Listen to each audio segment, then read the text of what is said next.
Good morning. তো আজ সকাল সকাল ফ্রেশ হয়ে নিলাম আর এত মাথা যন্ত্রণা করছে, কাল একদমই ঠিকঠাক ঘুম হয়নি, তাই একটু চা করে চা খাচ্ছি আর মাকে কেক দিলাম খেতে। সো হ্যালো এভরিওয়ান, কেমন আছো তোমরা? জন্মদিনটা কি করে কাটালাম সেটা তোমাদের সঙ্গে শেয়ার করলাম। এরপর রেডি শেডি হয়ে বিকালবেলা দক্ষিণেশ্বর পুজো দেওয়ার উদ্দেশ্যে বেরো হলাম। আমি ঠিক বুঝতে পারলাম না বাসে এলাম না হেলিকপ্টারে এলাম। আমি তো অবাক হলাম কারণ এদিকে বেশ ট্রাফিক জ্যাম পড়ে। ভাই রে ভাই, 5 মিনিটে পৌঁছেই গেলাম দক্ষিণেশ্বর। আমি আমার গন্তব্য স্থানে চলে এসেছি, মানে দক্ষিণেশ্বর মায়ের কাছে পুজো দিতে এলাম। সামনের দোকান থেকে মাকে পুজো দেবে বলে ফুল মিষ্টি কিনে নিলাম। কদিন ধরে একটা জিনিস লক্ষ্য করছি, আমার সঙ্গে না ভাগ্যটা সাথ দিচ্ছে। সচরাচর ভাগ্য আমার বিরুদ্ধে চলে, বুঝে উঠতে পারছি না কেন আমার সাথ দিচ্ছে। না ও কথা বলতে বলতে ভিতরে ঢুকে পড়লাম। এরপর কাউন্টারে গিয়ে ব্যাগ ফোন জমা দিতে হলো। আমি যখন মন্দিরের ভিতরে পাটা রাখলাম সঙ্গে সঙ্গে আমার গায়ে কাটা দিয়ে উঠলো। ওই যে শীতল ঠান্ডা হাওয়া আর শান্তি অনুভব করা, এটা ভাই বলে প্রকাশ করা যাবে না।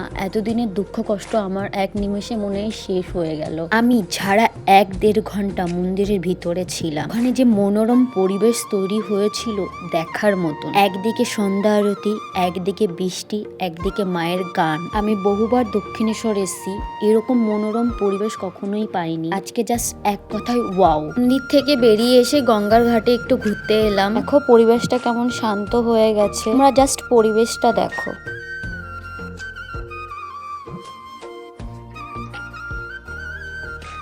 আজকের মতন মায়ের কাছ থেকে বিদায় নিলাম, পরে একদিন মায়ের সঙ্গে আবার দেখা করতে আসবো। বাইরে এসে হেলিকপ্টারের জন্য অপেক্ষা করছিলাম কখন আসবে, কখন এসে আবার আমাকে উড়িয়ে নিয়ে যাবে। তো হেলিকপ্টারের জন্য অনেকটা টাইম অপেক্ষা করতে হলো, অবশেষে হেলিকপ্টার এসে পৌঁছালো। তো আমিও হেলিকপ্টারে চেপে বাড়ির উদ্দেশ্যে রওনা দিলাম। ভিডিওটা এখানে শেষ করলাম, দেখা হবে নেক্সট ভিডিওতে। Tata bye.